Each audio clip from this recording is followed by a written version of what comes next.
Halo pemirsa JPR TV dari Sabang sampai Merauke, dari Miangas hingga Pulau Rote. Bertemu kembali dengan saya Angkria Ratri dalam program Kominfo Newsroom.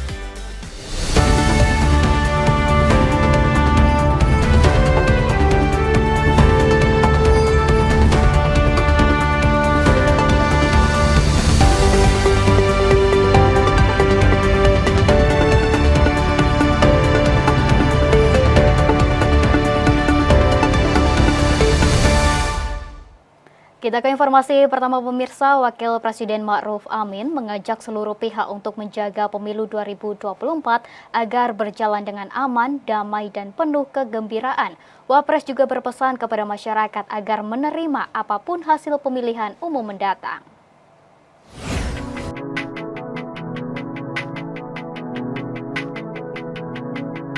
Pemungutan suara pemilihan umum 2024 sudah di depan mata. Wakil Presiden Ma'ruf Amin kembali menyerukan pesan damai jelang hari pencoblosan pemilu 2024. Dalam keterangan persnya di Kedutaan Besar Republik Indonesia Abu Dhabi, Wakil Presiden Ma'ruf Amin berpesan kepada para kandidat calon presiden dan calon wakil presiden untuk merangkul semua pihak apabila memenangkan pemilihan presiden 2024.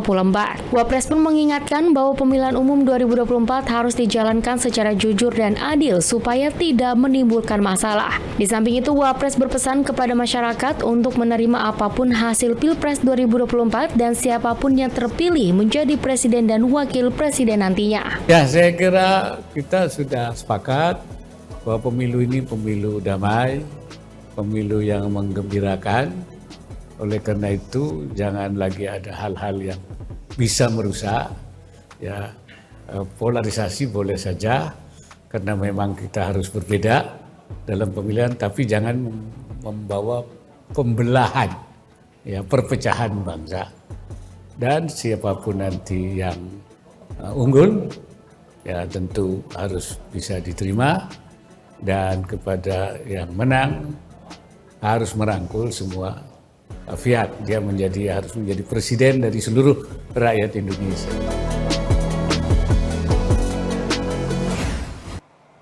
Menteri Komunikasi dan Informatika Budi Aris Setiadi menekankan bahwa bansos yang diberikan pemerintah kepada masyarakat kurang mampu bukan bagian dari upaya pemilu saat ini. Program penyaluran bansos tersebut merupakan program lama sebagai bentuk kepedulian pemerintah kepada masyarakat. Di masa kampanye pemilu 2024, pemberian bansos oleh pemerintah rentan dipolitisasi oleh berbagai pihak. Untuk itu, Menteri Komunikasi dan Informatika Budi Aris Setiadi menegaskan bantuan sosial yang diberikan untuk masyarakat baru-baru ini tidak terkait dengan kampanye pemilu 2024. Pemberian bantuan kepada warga tidak mampu di awal tahun 2024 merupakan upaya dan bukti kepedulian pemerintah dalam melindungi masyarakat tidak mampu serta imbas kenaikan kebutuhan harga pokok akibat terjadinya fenomena El Nino.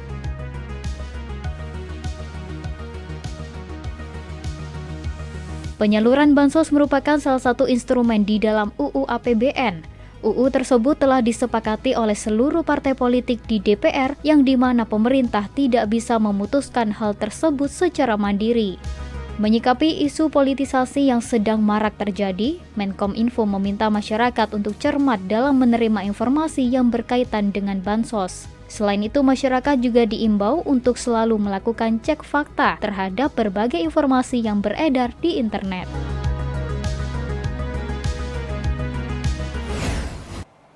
Menteri Kesehatan Budi Gunadi Sadikin mendorong masyarakat untuk melakukan deteksi dini penyakit kanker. Hal tersebut disampaikan dalam peringatan Hari Kanker Sedunia yang digelar di Tangerang, Banten. Peringatan Hari Kanker Sedunia setiap tahunnya menjadi momentum untuk meningkatkan kesadaran masyarakat akan bahaya kanker.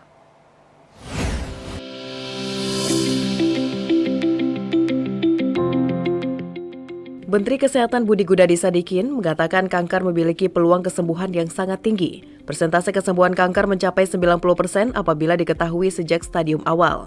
Hal ini disampaikan Menkes saat menghadiri pameran seni dalam peringatan Hari Kanker Sedunia yang digelar di Tangerang, Banten. Peringatan Hari Kanker Sedunia setiap tahunnya merupakan momentum untuk meningkatkan kesadaran masyarakat akan bahaya kanker. Kesadaran dan pentingnya deteksi dini menjadi strategi awal untuk melawan penyakit kanker. Kesenjangan dalam pemahaman dan pengobatan kanker menjadi salah satu tantangan utama dalam melawan penyakit yang mematikan tersebut. Kesenjangan yang cukup melekat di masyarakat yakni banyaknya informasi yang tidak benar mengenai kanker, penanganan penyakit kanker yang lambat, hingga masih adanya penolakan dari pasien atau keluarga dalam menjalani pengobatan kanker. Untuk itu, kita perlu sekali melakukan deteksi dini. Karena kanker itu sebenarnya bisa disembuhkan dengan teknologi sekarang. Asal ketahuannya itu stadium 1 atau stadium awal. Kalau ketahuannya telat, itu kemungkinan selamatnya rendah dan juga penderitaannya tinggi. Itu sebabnya strategi Kementerian Kesehatan kita melakukan deteksi dini semua jenis kanker yang memang korbannya banyak. Dalam kesempatan tersebut, Menkes juga menjelaskan bahwa pemerintah akan terus menggencarkan upaya mendorong kegiatan deteksi dini segala jenis kanker.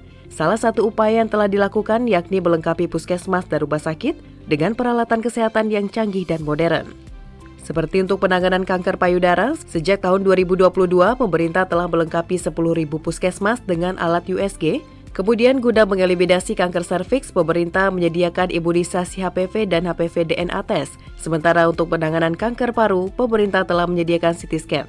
Selanjutnya, pemerintah juga berupaya menekan angka kanker penyebab kematian nomor 2 pada laki-laki, yakni kanker usus besar dengan memberikan alat kolonoskopi. Menkes berharap pembunuhan peralatan kanker dapat dimaksimalkan untuk meningkatkan angka harapan hidup penderita penyakit yang sangat mematikan tersebut. Kita beralih ke informasi lainnya pemirsa, pemerintah telah menyusun program untuk menyambut bonus demografi yang puncaknya akan terjadi pada 2030. Salah satunya adalah dengan memperkuat pendidikan vokasi di Indonesia. Deputi Bidang Koordinasi Peningkatan Kesejahteraan Sosial Kementerian Koordinator Bidang Pembangunan Manusia dan Kebudayaan, Nunung Nuryartono mengungkapkan, langkah ini dinilai penting dalam menyiapkan tenaga kerja yang terampil sesuai dengan bidang pekerjaan yang dibutuhkan industri tanah air. Kementerian Koordinator Bidang Pembangunan Manusia dan Kebudayaan menyatakan tengah menyusun program untuk menyambut bonus demografi yang puncaknya akan terjadi pada tahun 2030 dengan memperkuat pendidikan vokasi di Indonesia. Hal tersebut diperkuat dengan diterbitkannya Peraturan Presiden Nomor 68 Tahun 2022 tentang Strategi Nasional Pendidikan Vokasi dan Pelatihan Vokasi sebagai salah satu langkah pemerintah dalam mewujudkan penduduk usia produktif yang terampil. Deputi Bidang Koordinasi Peningkatan Kesejahteraan Sosial Kemenko PMK Nunung Nuryartono menyatakan, peran pemerintah daerah dinilai penting dalam menyiapkan angkatan kerja yang memiliki keterampilan dengan pendidikan vokasi, mengingat pelatihan vokasi harus sesuai dengan potensi daerah dan kebutuhan pasar kerja lokal. Saat ini pemerintah fokus memastikan bonus demografi dapat menjadi pijakan agar Indonesia dapat lepas dari jebakan pendapatan menengah. Indonesia sendiri memiliki beberapa sektor unggulan dalam penyerapan tenaga kerja termasuk kehutanan, pertanian, perikanan, manufaktur, dan perdagangan. Untuk itu, Nunung menyoroti perlu adanya link and match antara pendidikan dan kebutuhan dari industri di tanah air. Oleh karenanya, pemerintah melalui Perpres nomor 68 tahun 2022 secara khusus menekankan upaya untuk mendorong pendidikan vokasi. Nah, kemudian juga di bawahnya ada diturunkan melalui Permenko nomor 6 tahun 2022. Ya. Nah, jadi dua rujukan ini menjadi penting terutama pada saat generasi kita masuk di dalam lapangan pekerjaan. Bagaimana kesiapan keterampilan yang itu sebenarnya match dengan yang dibutuhkan oleh dunia usaha.